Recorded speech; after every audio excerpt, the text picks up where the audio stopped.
Bonjour à tous et aujourd'hui nous allons attaquer le cours numéro 4.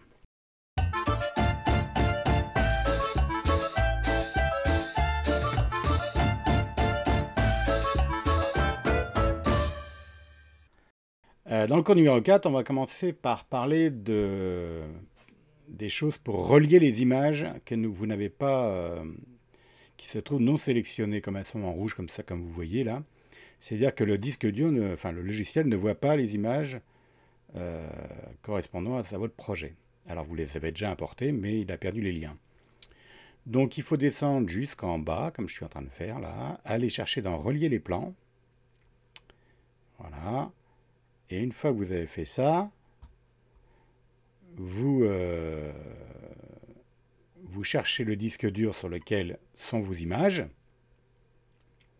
En l'occurrence, moi c'est sur le SSD extérieur, dans le club vidéo, dans les cours de montage, dans les cours 21 et dans le tournage d'Eric. Voilà. Comme je sais que c'est là-dedans, je n'ai pas besoin de sélectionner tous les chutiers, il va forcément retrouver tout le monde. Donc je fais Open, et là il va relier hop, tous les fichiers, même ceux qui étaient dans le timeline montés, mais qui étaient offline aussi, puisqu'on les voyait en rouge.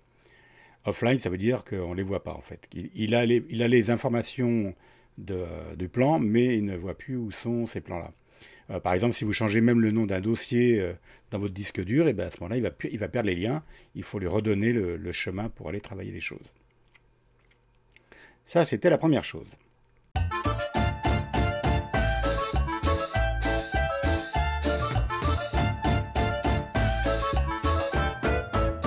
Donc, je prends le plan de l'interview d'Eric. Voilà, bon, il y a tout ça. Et dans le lecteur, donc je l'ai chargé dans le lecteur là, je vais pouvoir, avec la touche M, mettre des marqueurs.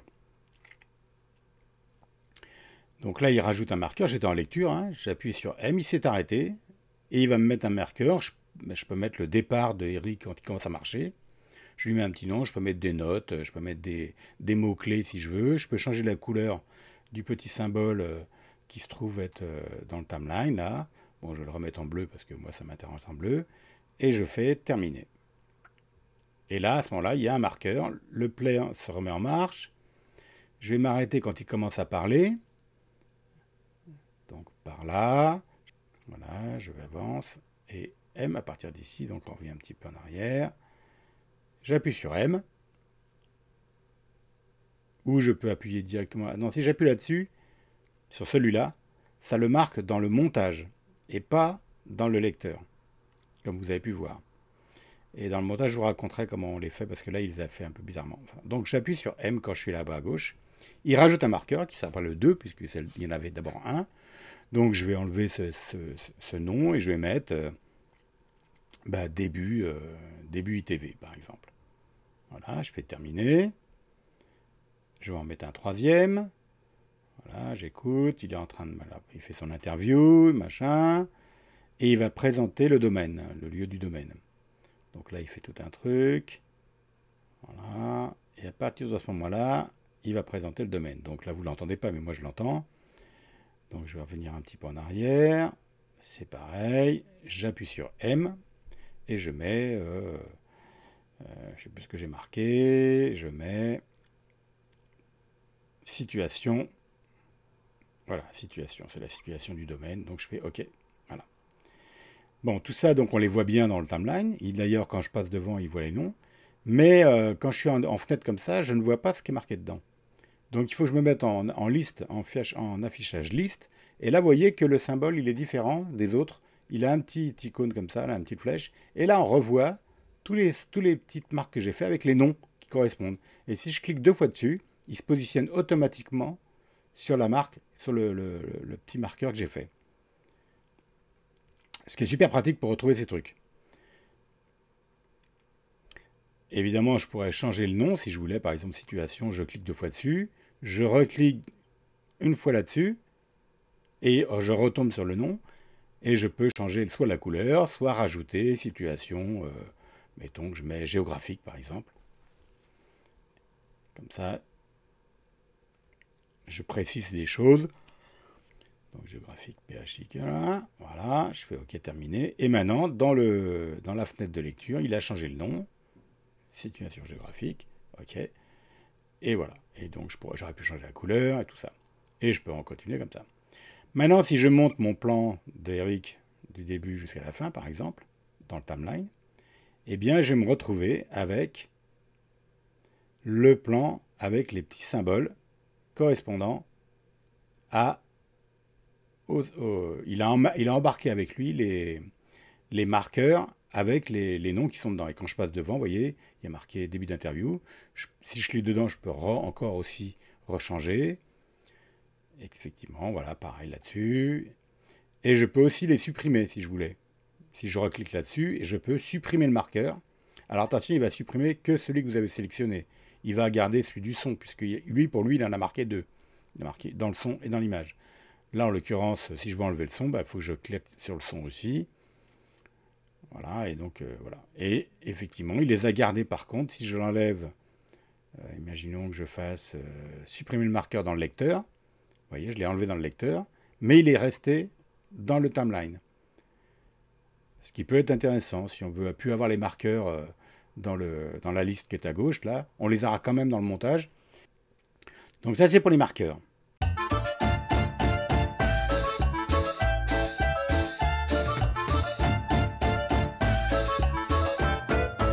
Alors, je vais prendre ce plan, je regarde ce plan, voilà, je le mets de la longueur qu'il faut, là.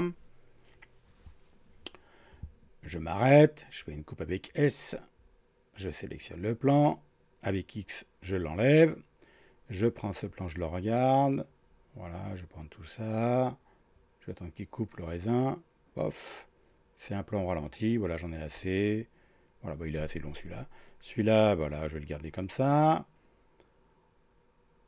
je regarde, voilà, celui-là, je vais le garder comme ça.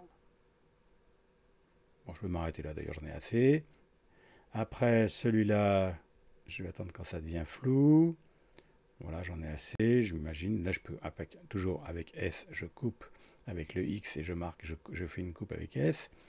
Pareil là, je regarde le plan, c'est un plan un peu esthétique. Voilà, j'en ai assez. Pareil, S et X. Et ça, on en parlera plus tard. Donc voilà, j'ai sous ces plans. J'ai le plan du tracteur. J'ai le plan du raisin au ralenti, qu'il a été tourné au ralenti. Hein. D'accord. Ensuite, j'ai le plan des étiquettes. J'ai le plan du verre avec le flou. Et le plan esthétique des reflets de bouteille avec les prix que Eric a eu pour ses vins. Mais en fait, je ne vais plus les mettre dans cet ordre-là. Je vais mettre cette truc d'étiquette, là, je vais le mettre avant, là. Je vais le mettre en deuxième plan. Mais sans changer les autres plans, sans changer l'ordre des plans, et en gardant l'ordre des plans. Pour ça, il faut que j'appuie sur pomme et la touche majuscule. Alors, il ne faut pas se gourer, vous voyez, faut bien avoir l'aimant, comme ça, vous êtes sûr de bien vous mettre au bon endroit. Le petit aimant qui est là, n'oubliez pas, comme ça, c'est bien, ça passe entre les marques. Et maintenant, il a déplacé ce plan-là en deuxième plan, et il a poussé tous les autres de l'autre côté. D'accord ? Ça, c'est super pratique pour déplacer des plans. Ça peut être des plans, des séquences. Vous allez voir, on va pouvoir le faire avec plusieurs plans. Par exemple, maintenant, je voudrais changer... bon, ça, c'est trop long. Et je vais prendre deux plans. Alors, je vais prendre celui-là et celui d'avant, là. Je sélectionne ces deux-là. Et je vais le mettre entre ces deux-là. Donc, j'attrape les deux plans. Je les glisse avec Alt et majuscule. Et à ce moment-là, les deux plans vont se retrouver entre les deux, juste avant, et on finira après avec le plan esthétique, qui doit être à la fin, je pense. Non, avec le plan du raisin, puisque j'ai bougé le plan esthétique au début.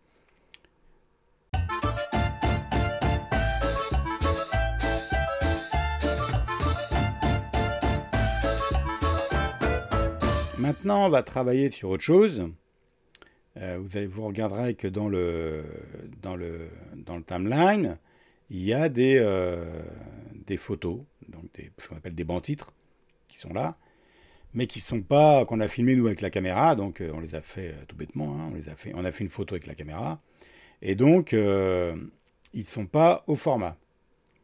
Donc vous n'oubliez pas que dans l'inspecteur, la fenêtre inspecteur là-haut, on peut changer plein de choses, comme on l'a vu dans le cours numéro 3. Donc on va enlever tous les bords qui ne nous intéressent pas. Donc on va aller dans rognage d'abord. On va pouvoir à gauche rogner le plan. Donc là je fais un peu grossier sur le truc et après ici je peux être plus précis en me déplaçant, en restant appuyé sur la touche de la souris. À ce moment-là je suis plus précis pour couper les... Voilà, pour aller plus vite c'est plus facile à se caler précisément. Tac tac tac. Si j'avais des valeurs que je connaissais, bah, je pourrais les taper aussi. Hein. Voilà, je mets en haut. Je mets en bas. Voilà. Et maintenant, je vais pouvoir prendre ce plan, le glisser sur la piste 2 et le mettre, mettons, sur ce plan-là. Mais je sais pas, ça va être terrible. Non, ouais, c'est pas terrible parce qu'il y a un peu le bordel derrière. On va le mettre sur le premier plan. Voilà, sur le premier plan. Et vous voyez que maintenant, il est découpé en incruste sur le plan d'en dessous.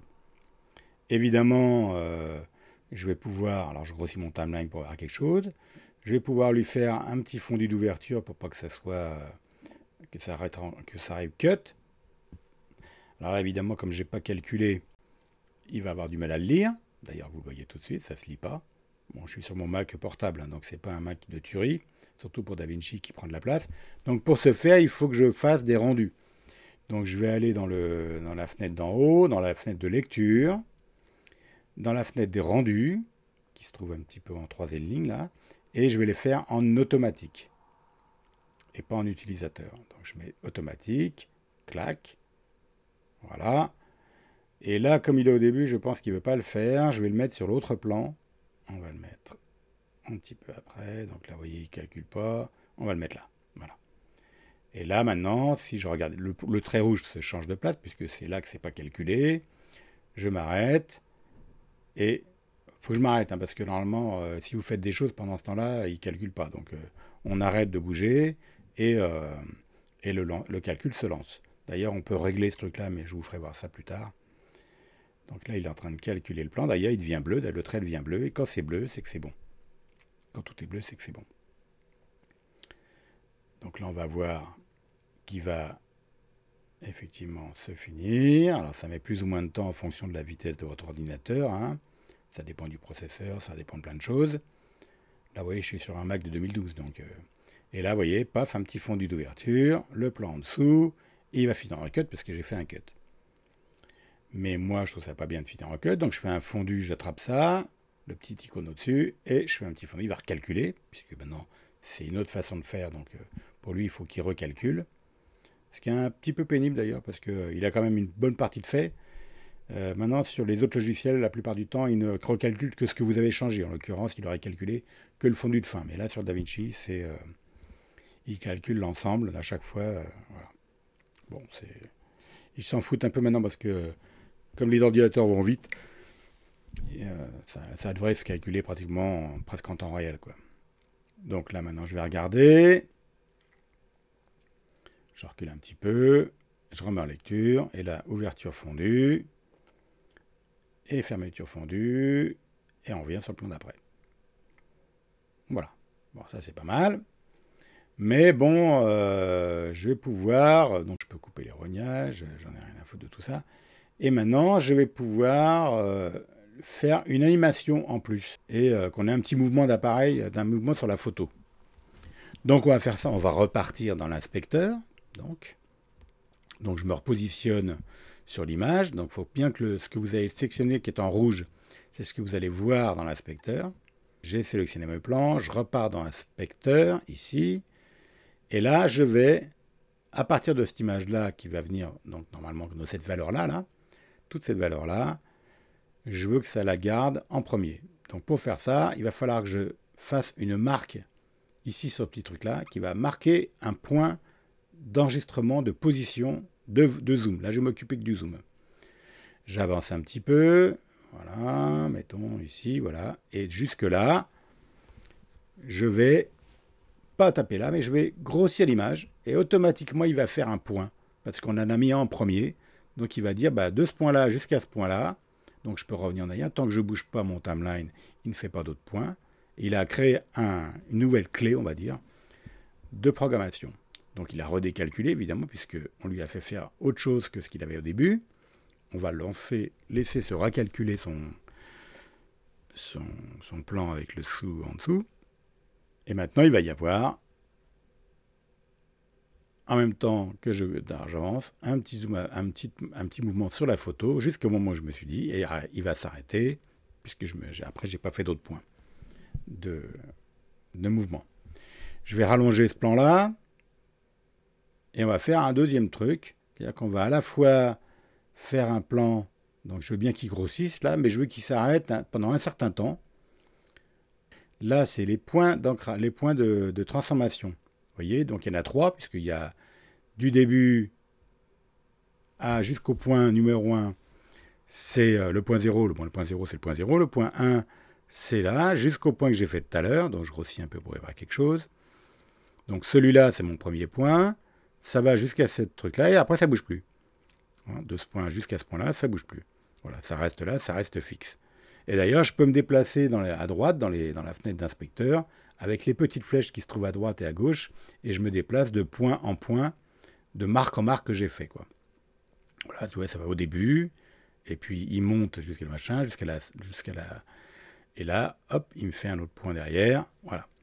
Et là, je veux dire, à partir de là, je ne veux pas bouger. En fait, je vais rester pendant un certain temps à ce niveau-là, donc je m'avance un petit peu. Je refais un point à la main, pour le coup, là. Comme ça, je garde la même valeur. Donc l'image de ce point-là à ce point-là ne va pas bouger. Et maintenant, je vais... Vous voyez, elle est restée telle qu'elle est. Et de ce point-là jusqu'à un autre endroit que je vais m'avancer dans le timeline, et voilà, mettons, je sais pas moi, jusqu'ici par exemple, là, je vais réduire en me servant de la truc. Il va automatiquement faire un autre point, automatiquement, parce que j'échange la valeur de zoom. Il a créé un autre point, d'ailleurs on le voit sur le timeline. Et maintenant, je vais avoir, donc j'ai ce point-là, entre celui-là, c'est la même valeur que celui-là, d'accord, donc il n'a pas bougé de valeur, et de là en arrière, de là il est parti de bas, il va refaire la montée. Donc on va voir ça, on va attendre qu'il calcule.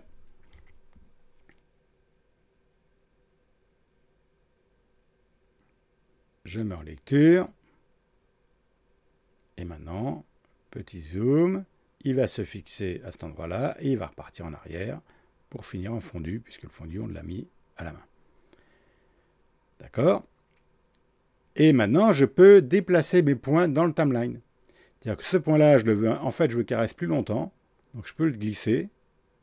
Et puis celui de fin, là, donc ouais, je me rajoute 20, là, j'ai rajouté 21 secondes, donc enfin 21 images plutôt. Donc là, j'ai un peu plus long. Et celui-là, je veux vraiment qu'il aille jusqu'à la fin, qu'il parte en réduisant, et en même temps, il va fondre. Comme ça sera mieux. Donc je reviens en arrière, il va recalculer tout ça. Voilà. Et maintenant, on va pouvoir relire le plan. Tac. Donc le petit fondu, le zoom avant. Entre ce point-là et ce point-là, il est fixe. Et après, il va reculer jusqu'à la fin avec un fondu. Comme ça, on n'aura pas d'arrêt. Voilà, donc ça c'était pas mal, voilà, ça vous apprend un peu à donc évidemment, cette programmation, je peux la faire sur dès qu'il y a des petits points à droite dans la fenêtre d'inspecteur, ça fait dire que je peux programmer des mouvements, alors ça peut être la position, le zoom, vous voyez, le point d'ancrage, l'inclinaison, enfin tout ça, voilà. Voilà, bah écoutez, j'espère que ça vous a plu. Et la prochaine fois, on apprendra d'autres choses encore dans le timeline. À très bientôt!